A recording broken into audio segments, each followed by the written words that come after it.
I hope everyone is doing well. Thank you so much for joining me on this Rose Bowl preview. I know that I could have probably done this 2 weeks ago, but I'm doing it right now because, hey, unless something crazy happens, depth chart's going to be the depth chart. Most likely the line's not really going to move that much. Whoever is going to play because they're in Pasadena. And so I'm going to dive right in to the Penn State Utah Utes playing each other, and for a second consecutive year for Utah Utes to play in the Rose Bowl. Before I go any farther, I'm Brian Nye. I'm not Bobby Durkins, at least not right here. I am not Bobby Durkins here. If you're brand new here, hit the subscribe button and turn on the notifications. I know you hear everybody say that. And it's like, oh, that just goes in one ear and out the other. No, seriously, subscribe. It's free.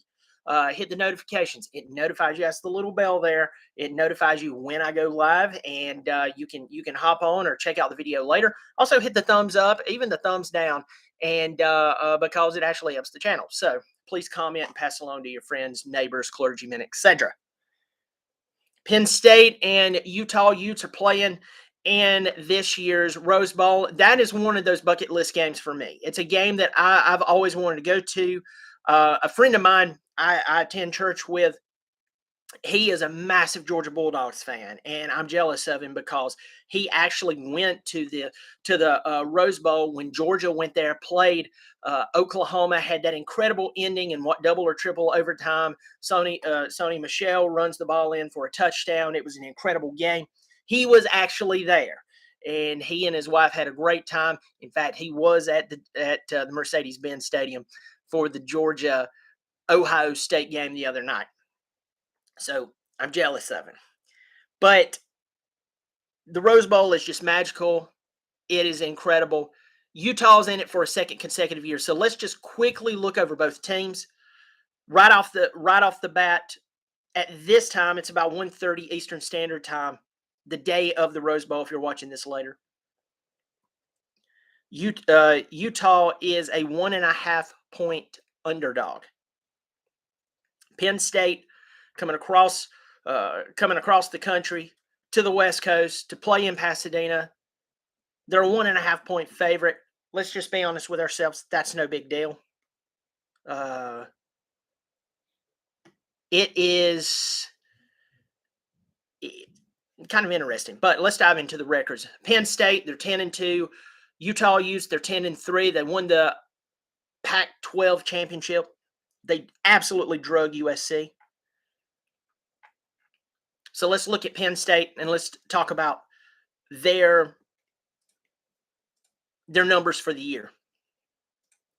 Now, as I said, they were 10-2. The two losses that they had would be exactly who you would think that Penn State would lose to in the Big Ten. Back on October the 15th, they played at Michigan and absolutely got their brains beat in. 41-17. Then 2 weeks later, they played on the 29th against Ohio State, lost 44-31. Now, let's pause there. The two teams that they lost to ended up in the college football playoff. Ended up taking it right down to the wire. Ohio State beat themselves. And I think most Georgia fans will admit that to you. They beat themselves. Ohio State looked fantastic in that game. Michigan blew it against TCU. I think TCU is going to get their head beat in. Even though I'll be pulling for them, I think they're going to get their head beat in by Georgia because Georgia's on high alert now. Coming back to Penn State, you have two losses.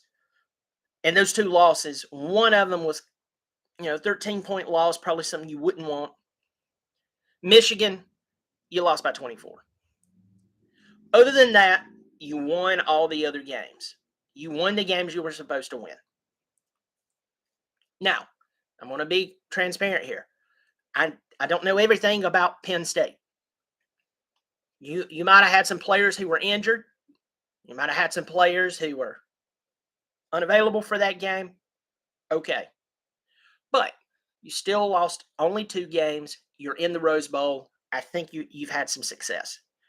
If my memory serves me correct, this is your first Rose Bowl since the last time you were in the Rose Bowl. I think Saquon Barkley was playing for you. I could be wrong. Penn Staters, please forgive me for that. But you've had a pretty good season. You've had a pretty good season. You probably wish that even if you were going to lose to Michigan, you didn't get blown out 41-17. But at least you didn't have an unexpected loss that you really couldn't explain. Now let's go over to Utah side. Utah 10-3, won the Pac-12. I like watching Utah football. Do I catch every game? No. But have I watched a lot of Utah football? Yeah, actually I have. I watched you drag USC, which had to be fun, in the conference championship. But here's the unfortunate truth. Your very first game was at Florida, and you lost to them. And come to find out, Florida was a flop. Yeah, they're in the SEC. Yes, it was in the swamp. Yes, they wear the Gator uniform. You shouldn't have lost that game. Hindsight, looking back, should have never lost that game. That was a bad loss. If you took Florida's record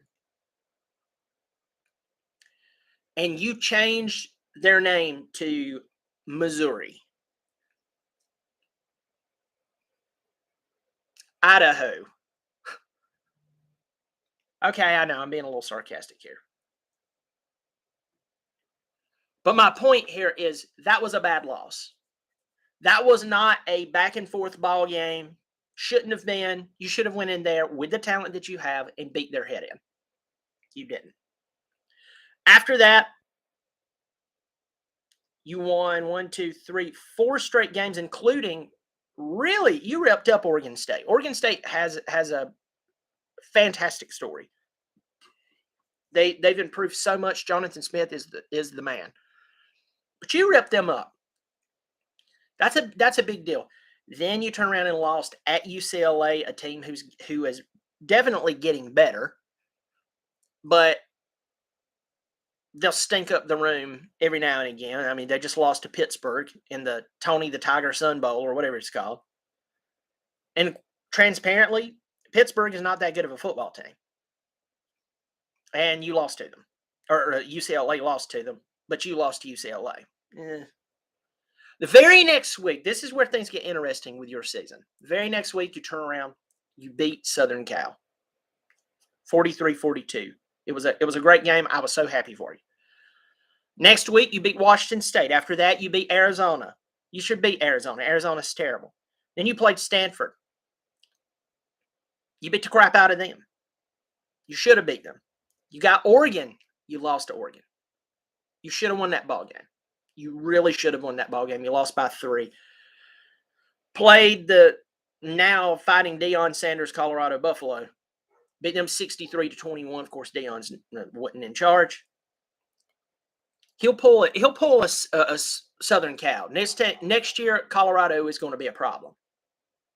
That was the last time you'll see that for a while. And then you turn around in the Pac-12 and beat the living crap out of USC, 47-24. They could not stop your run. So, just recapping both of those teams. So, us East Coasters especially can kind of get an idea of exactly who and what we're kind of in for. Now, the easiest way for me to explain this for non Pac-12 viewers, and then people, though Penn State is on the East Coast, you really don't watch them that much.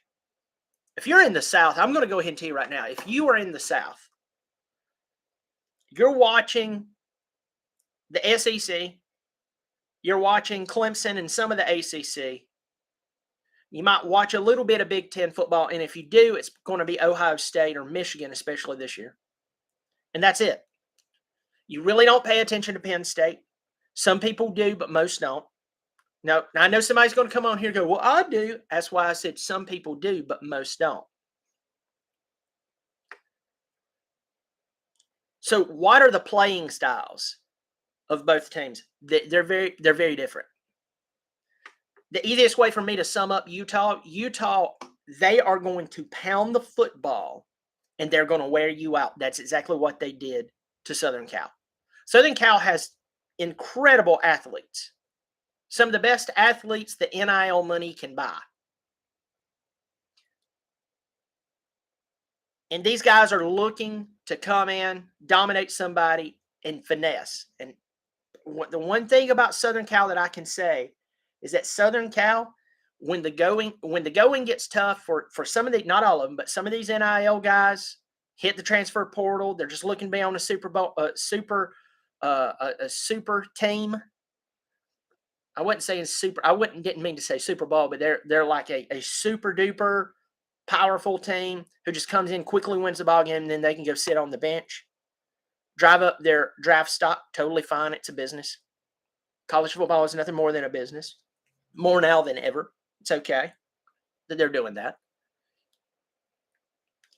And that works in a lot of cases because they're overwhelmingly talented. The problem is Utah came in and played them play after play after play after play after play after play after play after play after play. And those guys who are normally running up the score and getting off the field, they're having to stay in. And they're like, man, this isn't what I signed up for. I signed up to come to Southern Cal, win the games in the first half, and to go sit my tail over on the sideline and just check off another game until the season's over and I can declare for the NFL draft. Okay? That's really it. You might say that's not it, folks. That's it. Utah did not allow them that luxury. They're going to pound the flipping football. On the contrast, Penn State, they look for the big play. They're looking for the big play. They're going to try to suck you in and then hit the big play. They're going to depend upon the big play. And it's going to be interesting to see both these teams with those styles play each other. Now, Utah should have won the Rose Bowl last year, and they blew it. The problem is, will this game be too big for Utah? Now, before I go any farther, let me talk about some of the players who will not be playing in this year's Rose Bowl. Okay, whether it's opt out or transfer portal. Now, I just got this. I just found this article today, so it was actually uploaded today. I'm going to name out some names. Some of you will know who they are, who they're not. I don't know. On the Penn State side, whether they entered the transfer portal, opted out, or injury, these are the following players who will not play. Forgive me if I mispronounce some names. Christian Villo, quarterback, he's out. Transfer portal. Kayvon Lee, the running back, he's injured. I don't know how long he's been injured. Forgive me, Penn State fans, if he's been injured since pre-week 1. Parker Washington, the wide receiver, he has opted out. If you opt out, you're going to be declaring for the drafts. That's a big deal for them. And just to throw this out there for everyone, that is the top wide receiver for Penn State. So their top wide receiver will not be playing today.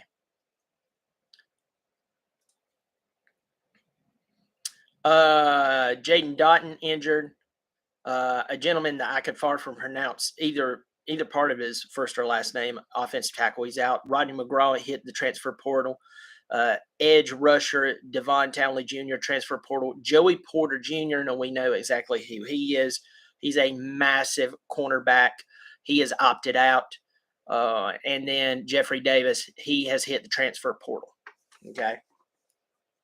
Now, I know that Parker Washington was injured the last 2 games. He declared for the NFL draft. He is one of those guys who is very, very, very dangerous. Now, so on the Utah side, Tavion Thomas, excuse me. He's their top rusher. He's opted out. Dalton Kincaid. Dalton Kincaid is Utah's top receiver, and he's their tight end. Almost 900 yards receiving, 70 receptions, 8 touchdowns. He's not playing. Tyler Wedges, Ethan Calvert, Malone, Mattel. I don't know if I'm pronouncing that correctly. They all hit the transfer portal. Very, very important that Clark Phillips, he is an incredible cornerback. He's one of the best covers in the country. He's opted out. He will not play this game. He's going to the NFL. So with that in our mind, both teams are averaging about the same amount of points, 35 points per game for Penn State, 40 for Utah. Both teams are around allowing 320 yards per game, allowing about almost exactly the same rushing and passing yards allowed. It's crazy. If you look at their numbers not too far off from each other. In fact, Utah actually averages more yards per game than Penn State. It's a little more even on the rushing and passing for Utah, but oddly enough, they're averaging on defense. They're averaging only allowing about 20 points per game.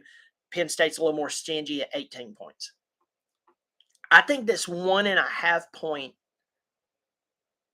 difference favor for Penn State. I think that actually works out quite well. And let me tell you why. 1.5 point difference means there's really no difference between these two teams. These two teams are about the same at this point. I think it really comes down to Sean Clifford. If he has a big game,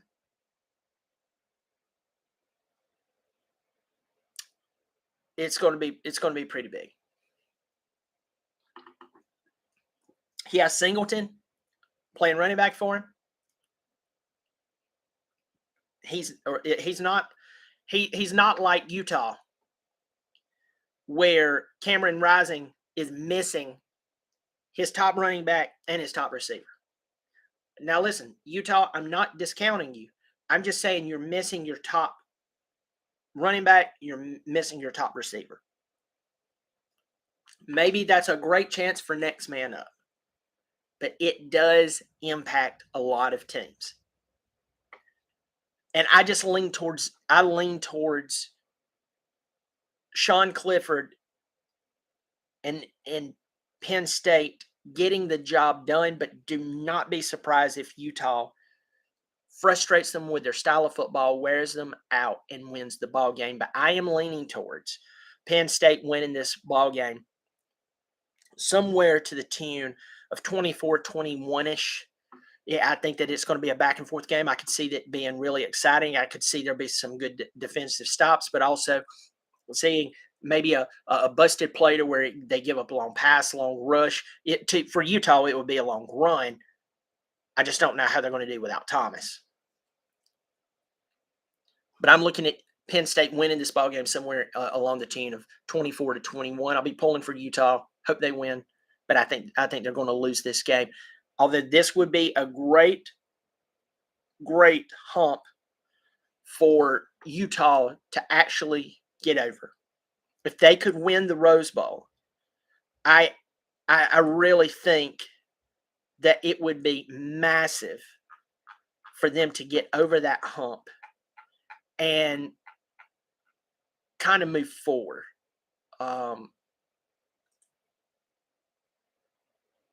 Because it just seems like they cannot win some of these bigger games. All you have to do is tell them that they're playing, unless it's Southern Cal. You can tell them that they're about to play a big game, and they begin to fold. No offense, Utah fans, if you get ticked at me, I'm sorry. It's just the truth, unfortunately. You blow it. You blow it when you're playing on the big stage more times than not. But this could be a really big turn in for your program. So, well, folks, I am going to go ahead and close this one down. If you like this, please pass this along. Pass this along to everybody and put this in your forums and so on. Once again, I think we're going to see that Penn State's going to win this game somewhere around 24-21, but I could easily see that inverted and Utah win the ball game. But I think missing those players are going to be the key. Hit the subscribe button, pass along this information to anyone that just likes to talk college football, especially fans of this team. And I do appreciate it. Hey, you take care of yourself. And I've got a quick video coming up. Somebody for Clemson just declared for the NFL draft. I knew it right before I started this video, but I'd already prepared for this video. And I just wanted to go ahead and talk about this. And now talk about Clemson losing one of its biggest players to the NFL draft.